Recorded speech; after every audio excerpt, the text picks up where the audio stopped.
Nice to see you, man. Marcelo, fantastic to see you and hear your voice as always. It's been too long. For sure. It's been a while since we met in person or had a chance to talk. I think the last time we took a trip, we were in Brazil, running from Uber to Uber, talking to customers and doing the dogma value selling magic. Yeah. Well, it was a fun time, right? The growth of a company and all the things that come with that, looking at our business, how we can make it better, where can we do things differently to drive greater productivity, greater new logo acquisition, help people be successful, including customers. That's sort of a real fun experience. It's certainly not quite the experience you would have if your company was shrinking or letting people go. It wouldn't be fun. So I think there's just a whole bunch of fun happens when you're working with a great product, great people in a growth market. Awesome. So, Doug, before we start, please introduce yourself. Tell a little bit about you and what you do today. Sure.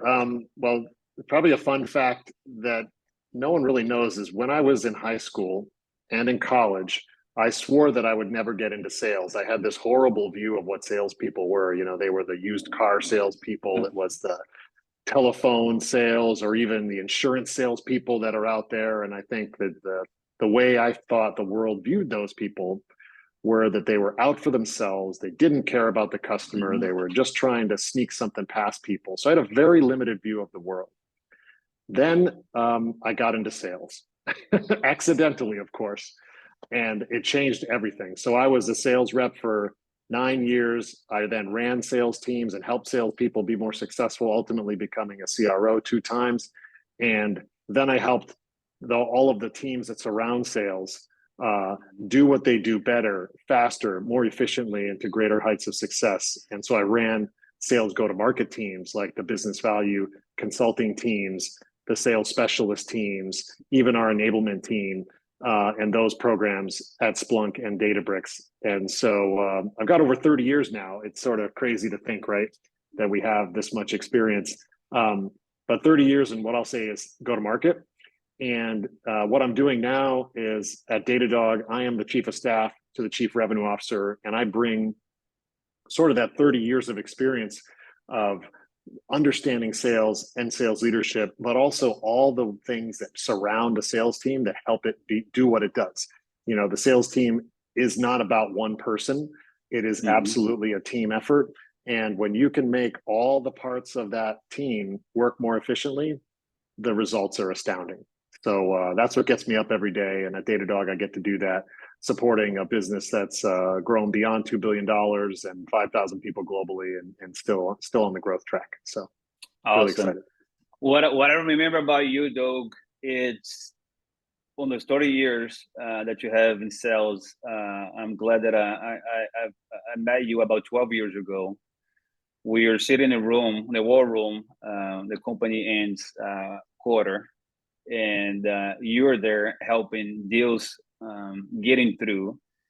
And I just remember being there and watching a very successful company getting stuff done during the week and touching multiple departments.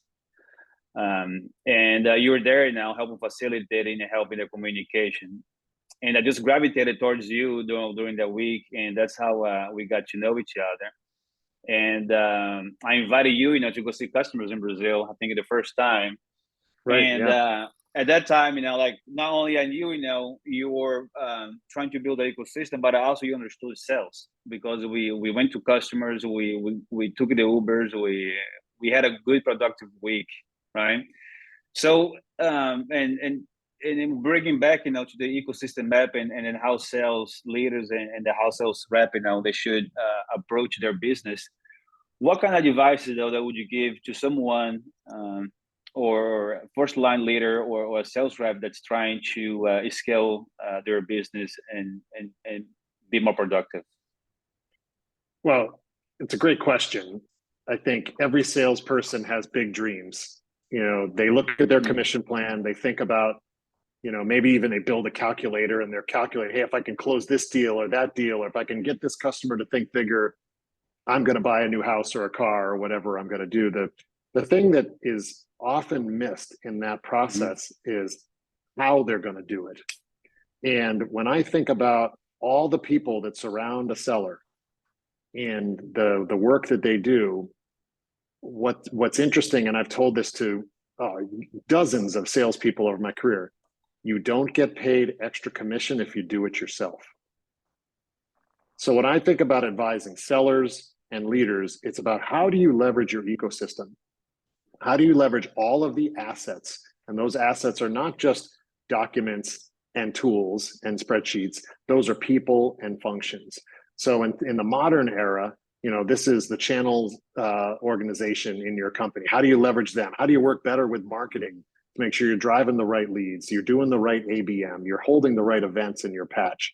How do you work with your sales engineering teams to make sure that you're engaging them at the right time and that you're delivering high quality POVs that have a high chance of success? And again, don't try to do it all yourself. Again, it doesn't affect your paycheck. And when you work together as a team, you win as a team, you lose as a team, but you will win more often. And so I think that's sort of the first thing that I would think about is check your ego at the door, be humble, and just bring all the people you can in. I think we know many salespeople in our days from Splunk who were super successful. One name comes to mind, Andy Hershey. Andy worked with every part of the organization. He was so warm and open and collaborative that everybody went in and helped him. And he was the global sales rep of the year, I remember, in 2014. And it was so interesting to see his approach and how different it was from other sellers who I think lose out thinking that they're the one that makes the magic. It's all about them and that they know what they're doing. Work as a team and you're going to succeed. It's kind of like a shift in the process. You shift your mentality in terms of I am the person, I'm going to make the sale. It's kind of like who's going to help me to go to the customer and help the customer and involve all sales area to benefit one goal. I think those that's guys, what you did, by the way. That's why I was in Brazil with you those times, is because you were bringing together the assets you had around you. You didn't say to everybody, I know all the answers and I figured it out, I don't need your help. You actually went and sought that help from experts who could help around you, bring experiences that you didn't have. So yeah, I think I was really you're one of those people too. I think I was really good in telling the customer, I know who has the answer, I'm going to go get the person, I'll be right back. And and I did that with the framework, with the consistency, and I brought everybody to help me out. But let's talk about you now, because you've been with Datadog for 2 years. Actually, a little over one, not quite two. Little over one. So you had to do this a year ago. You had to come in fresh. You had to assess where you were, and then you had to bring all the team together. Can you tell us a little bit about your experience, how you went through? Yeah, I think the first thing you do whenever you make a job change, you've got something built up in your mind. It's sort of like maybe going on that first date with someone. They're so perfect. Everything about them is wonderful, and you want to go on the second and third, and eventually maybe you make it into a committed relationship. Well, that's what we do when we're seeking a job, right? We're looking at a company, we're looking at an industry, we're looking at the role, and we build up this thing to be perfect. So even with all of my experience, I will tell you that I build things up to be a little bit perfect, and it's the right decision. What I knew going in, though, is that this company was different, as is every company. It's sort of like every human is unique, every organization is unique too. And what I had to do first when I got in there was understand how the organization works. And, this was advice given to me by one of our fellow mentors, Anthony Palladino, years ago, who said, Doug, when you're working on a role inside a company, it's still like a sales process. If you're looking to drive change, you need to have champions. So I had to sort of assess the environment first of how the company works. Where are the challenges that we have in our go-to-market? Where can I bring some help? And then I had to start building champions. We had to sort of by collecting the information about the challenges and where we want to get to, then bringing everyone together.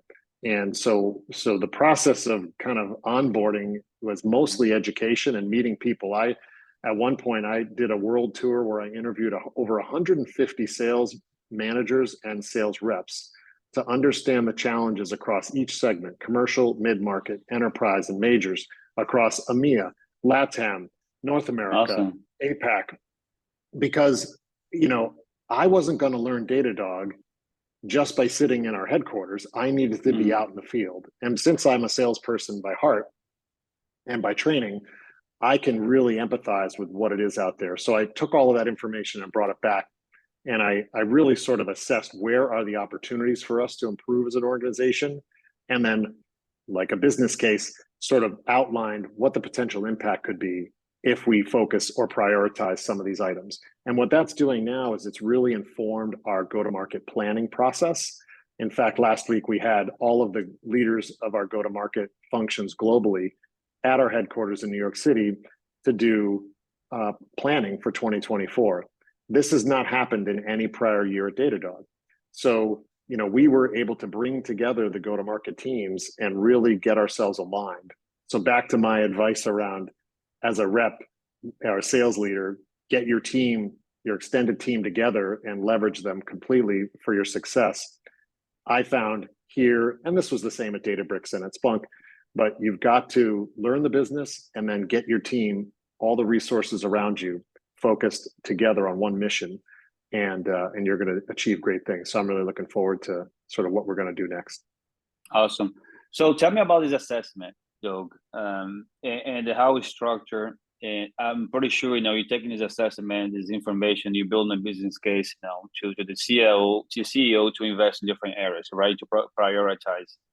Can you elaborate a little bit more, how's the flow, and kind of teach us what's that entitles to, this whole package? Yeah, as for many years, I ran business value assessments, trying to help customers document the challenges they had and document and what the required capabilities they would need to be successful, and then what business outcomes they would have. And we built a whole practice around this at Splunk and another one at Databricks.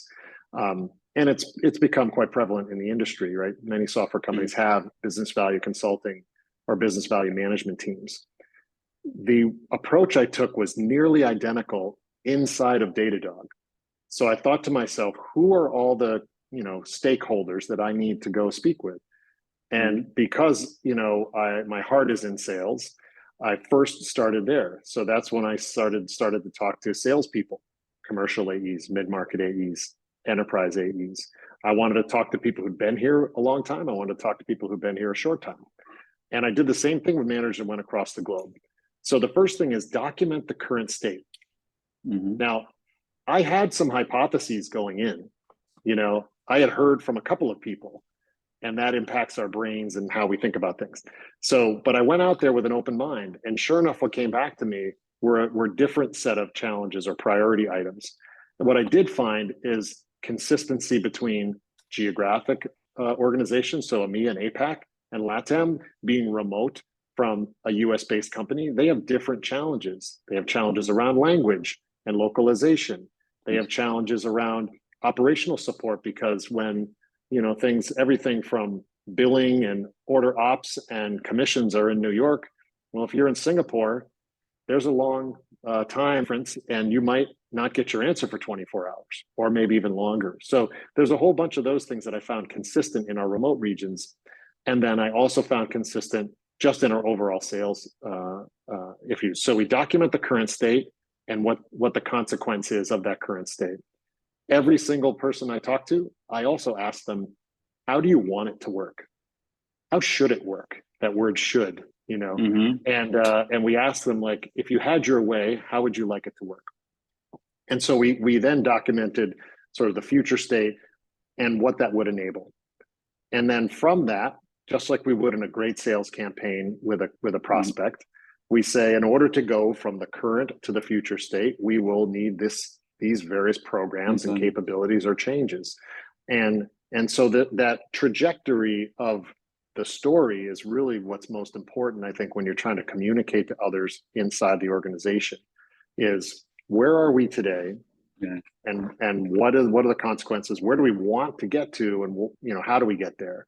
And when you do that, you bring people along. You give them the opportunity to provide you feedback, which we did. Everyone was changing the words and doing all sorts of things.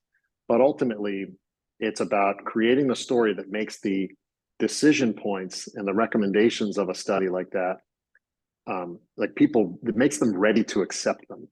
Yes. Because they understand the backstory. I didn't come in and say, we need a new commission plan. I could have, if I came in and said that. I'm sure that our financial people, maybe even our CEO. Say thank you. Yeah, thanks, thank Doug. you, Doug. We'll see later. Like, we know the salespeople want to get paid more. That's not a surprise. But when you place it in context, you know, to what the priorities of an organization are, you know, one of the things Datadog has done so well is drive new logos. You know, we believe that our product is superior in its industry and so easy to use that if we land the customer with any sort of land, they will automatically grow. And this has held true for Datadog since being started, you know, 13 years ago. And so we really wanted to focus the compensation plan on the things that the company valued most. And believe it or not, we didn't have a specific program prior to this year, that was focused on doing the thing the company wants more than anything, which is drive new logo acquisition. So it was really interesting. But when you put that story together, you see the whole sort of how things are working and where they're going. It places the things that you recommend in a context that can be easily understood. Much like a business case with a prospect can, you know, puts the ask for your solution in the right context so that an economic buyer, that decision maker, can truly make an informed decision. You're not just bringing a proposal forward that says, we need this product, we need you to spend $500,000. There's a little bit of a workup to there. And it follows the arc of a story. If you read books and watch movies, it's the very same thing, you know? I love it because you're doing what you're preaching, and you're actually using your tools, because I saw Medic in there. Yes. I saw command the message. Yeah, I saw a mutual success plan with the customer. I saw deadlines. I saw collaboration between various parts. I saw future state.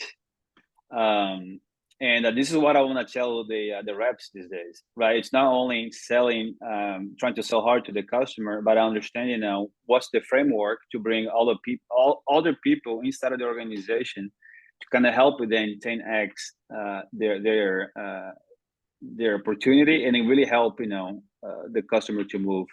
Because I see a lot of reps doing a lot of beautiful things and trying to relationship with the customer, but if they're not following a systematic framework which they can pull people, then it's going to be really hard for them to scale their business, right? Yeah, and you want the salespeople to have repetitive success. You don't want to just get lucky. You know, someone used to ask me that question, would you rather be lucky or good? And I always said the question, I'd rather be good, because good will make me lucky for the long term. If I just have luck, it only makes me lucky for the now. And I can't repeat luck. So you're right. We need frameworks, we need process, we need consistency. And I feel like so many organizations train salespeople on products and not on this ability to build a story that helps buyers understand why they need your product, helps buyers understand what they need, because a lot of these accounts, they don't really know what they need per se. They think they know, but if you can come to them in a consultative approach, which, yes, command of the message is a wonderful framework from Force Management that enables sellers to really become consultative. If you can do that, yeah, you will be successful in life. And I believe, as silly as it says, as I will say, is I think every role is a sales role.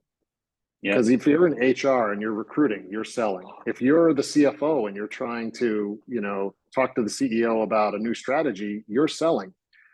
And selling is not a bad word. It's actually a good word, as long as it's rooted in understanding the situation and putting the story together in a way that makes it easy for the person to consume it and act on it. And that's what our job is as sellers. And yes, I'm doing it now internally because that's how I will drive impact and improvements to Datadog's business. Because you've been doing it for a long time, you know it works. It's a repetitive process. You understand why the reps these days they don't do this, right? I mean, I'm pretty sure, you know, when I talk about with the business value team in other areas, they tell me, hey, I do work with a lot of successful reps, but that's the 5% of the company. Mm-hmm. There's about 95% of the company on that sometimes doesn't follow a process or it's not in tune, you know, to the organization needs. And I'm always like intrigued to understand why sales are not able, you know, to understand. Is it like because the company gives all the products, enablement, information, it gives all the training, but there's something missing that I feel like, because each unit they stay in their box, but they don't really cross function. They don't really understand how to work. So my goal here, you know, is to bring light to the rep and the first line leader now, so they understand, for them to get out of their own box of sell. They understand, you know, how the other teams in our organization, how they think and how they structure. Because just like me now, I spent 2 years in the war room back in Cupertino with you. I saw a lot of things happen. So I want to shed some light on that, so reps can become more aware and don't get stuck, you know, in just one path. Yeah, I think, you know, if I look at this, you know, challenge, like why don't all salespeople do it this way? I think it's hard, and it's hard work. I mean, you know about hard work better than anybody. You know, you're a triathlete and all these other incredible things, including, you know, all the success you've had. But that didn't come easy, and it wasn't something that came overnight. You put in the hours, you put in the work. The structure to those to your training, I'm sure, was equally as important as the structure to the preparation you do as a seller and as a sales leader. We need those frameworks. It provides us the best practice. The reason these things are still around, you know, Medic has been around since the 1980s. You know, it was invented by the folks at Parametric Technology. You know, they were ultimately the #1 stock of the 1990s, and has produced probably the most chief revenue officers out of that selling system, because Medic is such a strong way to do opportunity qualification. I think it's hard. I think so. I think it's hard. It takes hard work and practice. That's the first reason why they don't do it. The second reason is salespeople like to think the art of this process is them. I don't think a lot of salespeople want to give up the fact that the customer bought because of me. They don't want to give that up to Medic. They don't want to give that up to command of the message. They don't want to give it up to the standard process, because then it's about the process and not about the player, right? And I think we all know that both matter greatly.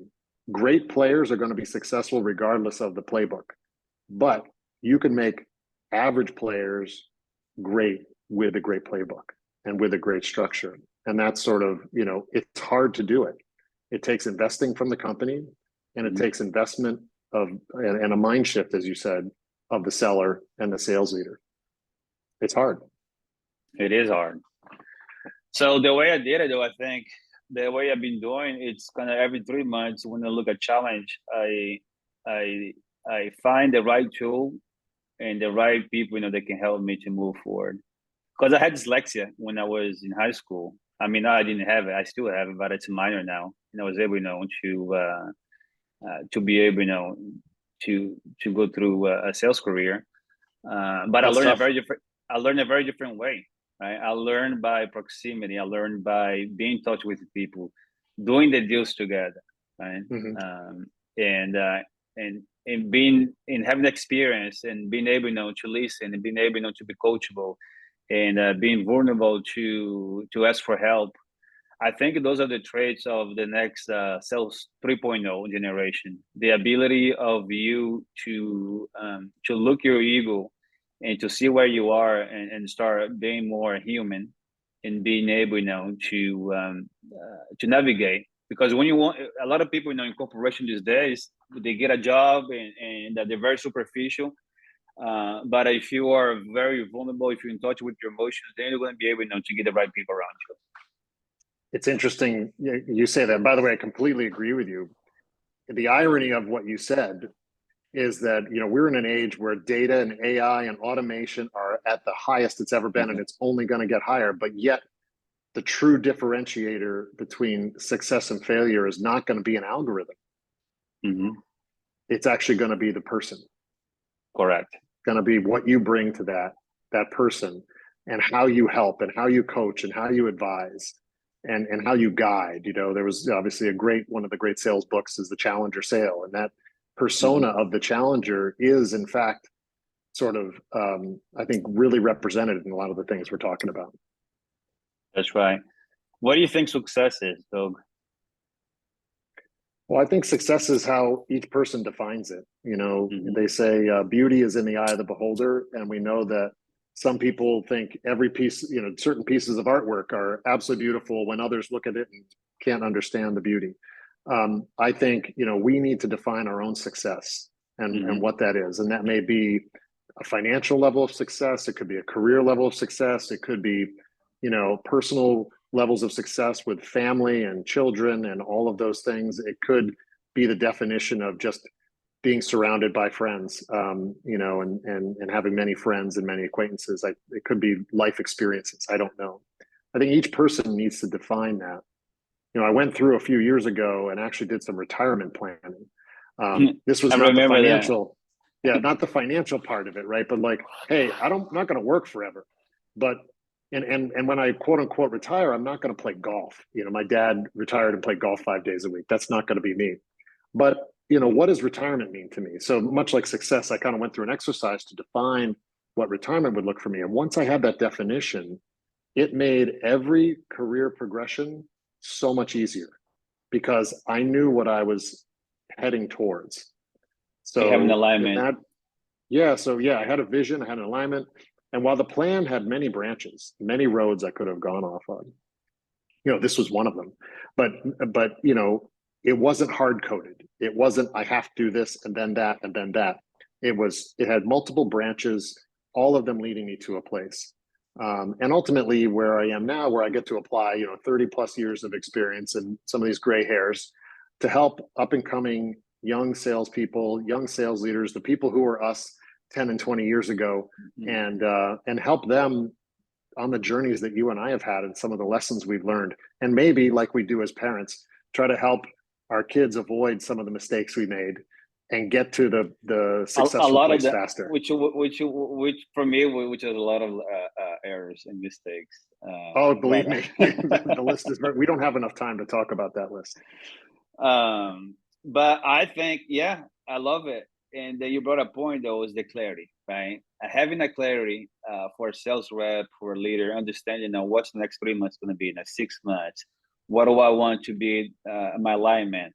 What kind of purpose I want to bring to this role? What kind of courage? What kind of influence do I need to have, around my peers? And the energy, right? I went through an energy stage back in the days when I was Splunk, when I was really heavy.